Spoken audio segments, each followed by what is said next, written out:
There is no poor person. Each and every person is born with something special, unique gift from God. We are created by God Almighty, so we must believe that He has placed something special inside of us while we were still in our mother's wombs.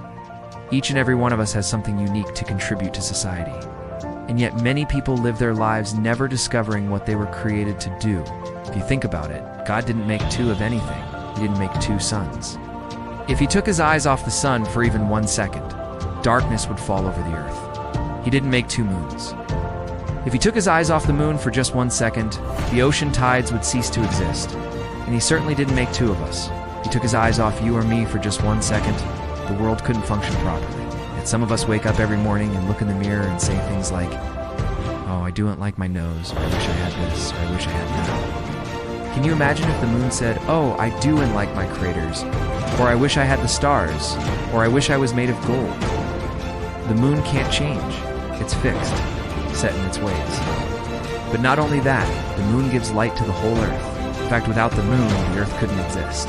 Plants couldn't grow, the animals couldn't survive, and the oceans couldn't function. Yet the moon doesn't complain. And here we are complaining about things like, "Oh, I wish I had that person's hair highlights," or "I wish I had that person's S, money," or "I wish I was that person." What we need to understand is that there is no poor person. There may be people who don't have enough money, but there is no poor person. We all have been blessed with something special. Some of us have been given huge bank accounts. Yes, but God also gave us something called contentment. And most of us have been given the ability to feel emotions, yet God also gave us the ability to control those emotions. Some of us have been given great health, yes, but God also gave us the ability to take care of ourselves. Some of us have been given a beautiful appearance, yes, but God also gave us the ability to treat others the way we want to be treated. The truth is, there is no poor person. Each one of us has been given something special. Now, it's true that some of us have been given more than others, but it's not for us to complain about how much we've been given. It's for us to discover what we've been given and use it to help as many people as possible. We see this principle demonstrated in the Bible. Look at the example of Joseph, who was sold into slavery by his jealous brothers. He was taken to Egypt, where he ended up in prison. But because Joseph was diligent and sought God in everything he did, God blessed him. Soon Potiphar, the captain of the guard, became aware of Joseph's integrity and work ethic and promoted him to be over his entire household. Then when some of Potiphar's wife's accusations caused Joseph to end up back in prison, again, God was with him, and the prisoners began to come under his authority. In fact, after 2 years, the king of Egypt had a dream that troubled him. No one could interpret the dream until Joseph came along. When Joseph presented himself before the king, he humbly explained that only God had the ability to reveal the dream's meaning.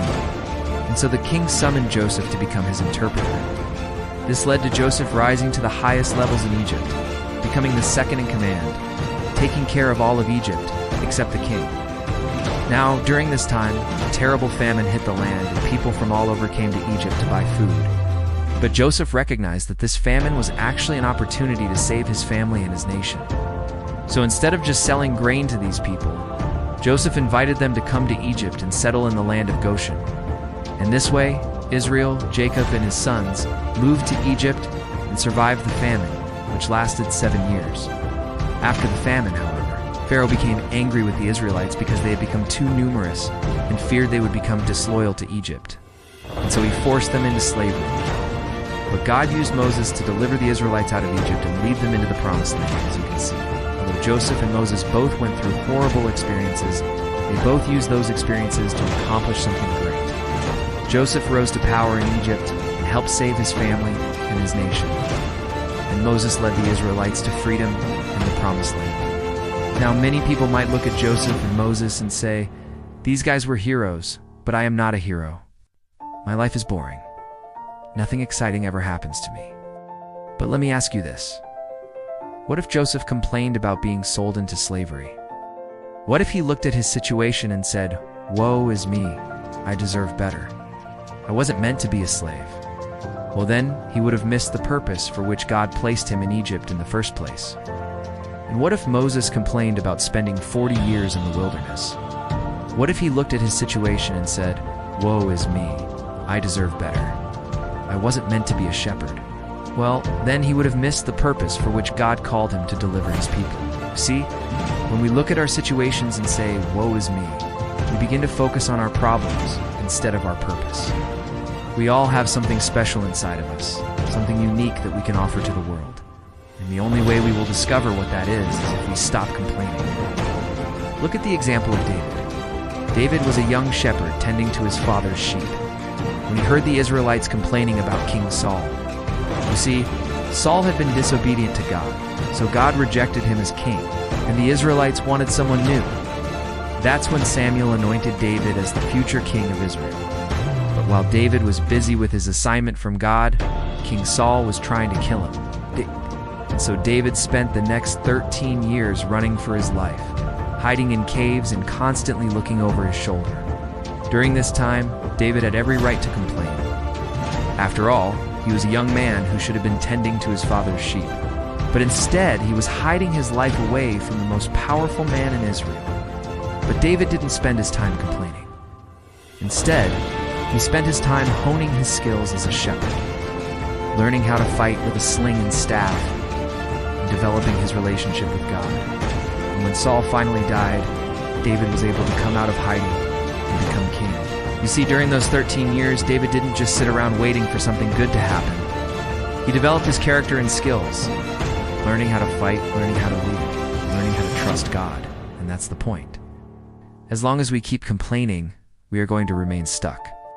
But the moment we stop complaining and start working on ourselves, we will begin to develop the skills and character necessary to achieve our destiny. So if you're tired of complaining about your situation, I challenge you to do 3 things. First, thank God for your situation. Thank God for whatever you have, because even though you may not have everything you want, you still have something special.